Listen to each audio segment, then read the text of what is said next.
Hi, welcome to Lesson 7, Unit 4 of Algebra 2. This unit is all about matrices, and today we're going to look at a different application of matrices. We focus mainly on solving systems of equations, but that's far from the only application. I want to look at today geometric transformations, specifically what are called linear transformations. So let's start with an example problem. I've got a rectangle ABCD that has points 0, 2, 1, 4, 5, 2, and 4, 0. I'll go ahead and connect them.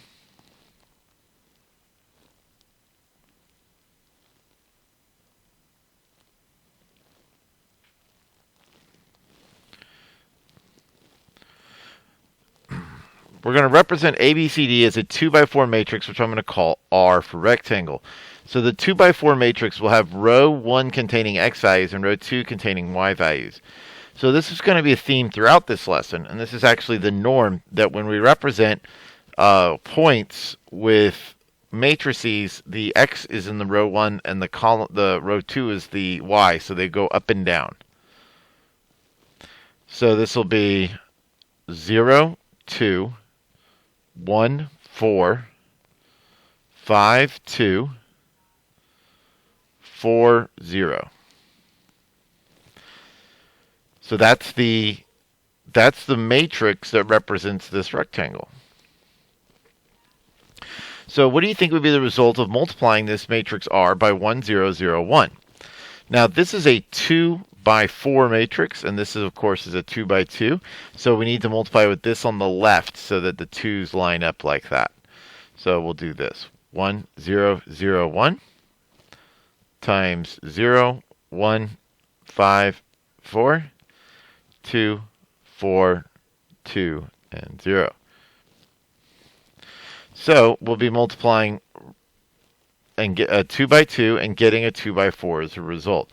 Remember, the numbers on the middle have to match here and here, and the numbers on the outside are the dimensions of the result. So I'll have 1, 2, 3, 4, 1, 2, 3, 4. All right, let's multiply. Row 1, this is row 1, column 1. So I find it by multiplying row 1 with column 1. So 1 times 0 plus 0 times 2 is 0. This is row 1, column 2. So I'll multiply row 1 with column 2. 1 times 1 plus 0 times 4. This is row 1, column 3. So I'll do row 1 with column 3. 1 times 5 plus 0 times 2. And then this is row 1, column 4, so I'll do row 1 with column 4. I get 1 times 4 and 0 times 6. Add together gives me 4. Down here, this is row 2, column 1 now. So now we're using row 2 and going back to column 1. So 0 goes with 0, 1 with 2. So 0 times 0 is 0, plus 1 times 2 is 2. And then 0 times 1 plus 1 times 4. Can you see that this identity matrix is not changing this rectangle? We could go back and plot it, but it would just be right on top of each other. All right, so let's try a little different one, though. Let's try 1, 0, 0, negative 1 times our matrix 0, 1, 5, 4, 2, 4, 2, 6. Again, we're going to have a 2 by 4 as a result. We'll do row 1, column 1 to get this element in row 1, column 1. So 0 plus 0 is 0. Then 1 times 1 plus 0 times 4 is 1. And we can continue this, but I think you'll agree the first row will not change. But on the second row, when I do row 1 times column 1, I get 0 plus a negative 2. Then I would get 0 plus a negative 4. And so all these signs have now switched. Let's go back and graph that result. So it's all the same. The points now are 0, negative 2, 1, negative 4, 5, negative 2, 4, negative 6. So we have now, and I'll use a different color. We have 0, negative 2, 1, negative 4, 5, negative 2, and 4, 0. So the effect of multiplying rectangle R with 1, 0, 0, negative 1 is to get this rectangle down here, a transformation where we have flipped it over the y-axis.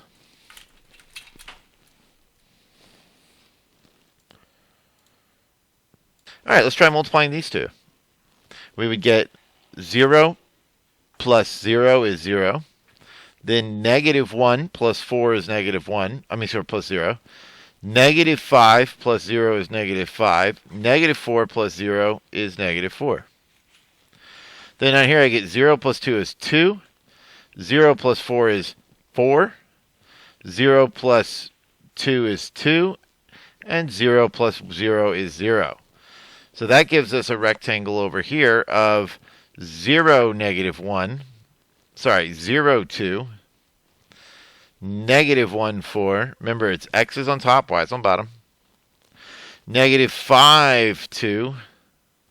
Negative 4, 0. So we get this rectangle, and it's reflected across the y-axis. Let's try the next one. What would negative 1, 0, 0, negative 1 do? Well, it would be negative 1 times 0 plus 0 times 2 is 0. Negative 1 plus 0 is negative 1. Negative 5 plus 0 is negative 5. Negative 4 plus 0 is negative 4. Then 0 minus 2 is a negative 2. 0 minus 4 is a negative 4. 0 minus 2 is a negative 2. And 0 minus 0 is 0, which gives us a rectangle of 0, negative 2, negative 1, negative 4, negative 5, negative 2, and negative 4, 0. So something kind of like that. Notice it flipped both of them.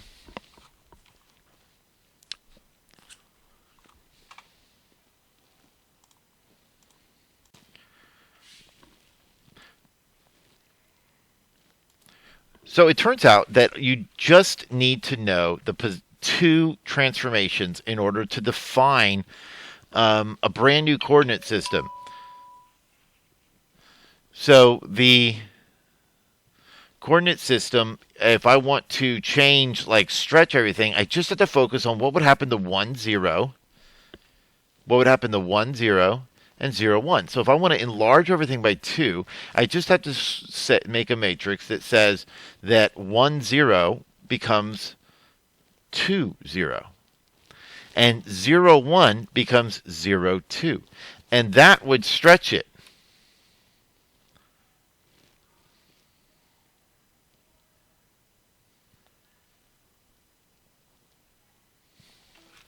All right, so let's look at this one. Here we've taken what was 1, 0, and we flipped it over this way.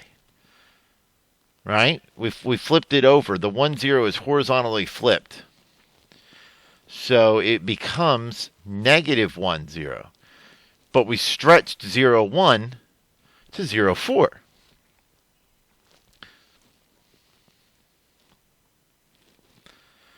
This matrix, this rotation is taking 1, 0 and moving it to 1, 1.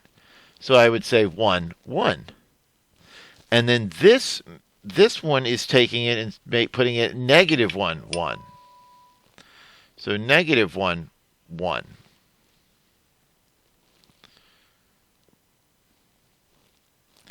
And it turns out that would actually stretch any figure as well by just a little bit, because the Pythagorean theorem says that if you have sides 1 and 1, this is the square root of 2. But we could even make our own, and you could test them out. Like, I could take 0, 1. Okay, if this is the origin, I could take 1, 0 and stretch it down here. And so that would be at 1, negative 2. All the while taking 0, 1 and maybe making it like this.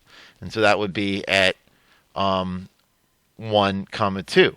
So this would take our rectangle and make it a completely different figure. This would kind of actually curve it a little bit. It would be different, because of this kind of parallax that we have here.